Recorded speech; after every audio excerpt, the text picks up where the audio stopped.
Hi, this is Jeremy from Lasting Confidence, here to help you on your weight loss journey.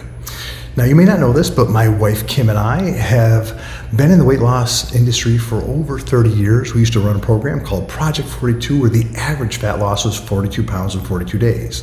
Now, that sounds like a lot, but what we used to do is plug in the biology of how the body works into the program, and people would lose weight quickly.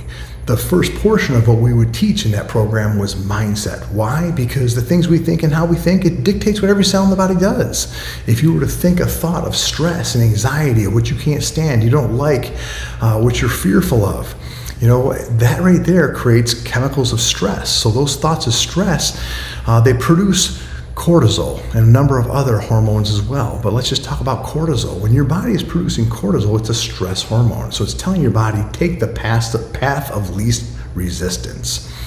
And so when you start producing cortisol, your body becomes catabolic, meaning that it starts to break down muscle tissue. And of course, remember that when you lose muscle, your metabolism starts to slow down. So it starts to slow the metabolism down. Okay, so again, your body becomes catabolic. Not only that, when you're producing cortisol, your body produces an enzyme that converts glucose or sugars into fatty acids, making you store fat easier just from thinking of stressful thought. Not only that, when you're having a stressful thought, your body's in fight or flight. So essentially, the blood, it flows out of the visceral system, so out of digestion, and into the limbs. And so your body's ability to digest your food slows down. And a lot of times what will happen is things will back up in the colon, and your body will start to release endo and exotoxins into the bloodstream, causing autotoxicity. And when you have autotoxicity, your body is forcing those excess acids and toxins into the fat cells, storing more fat. It also creates that brain fog, so you can't think clearly or make good decisions.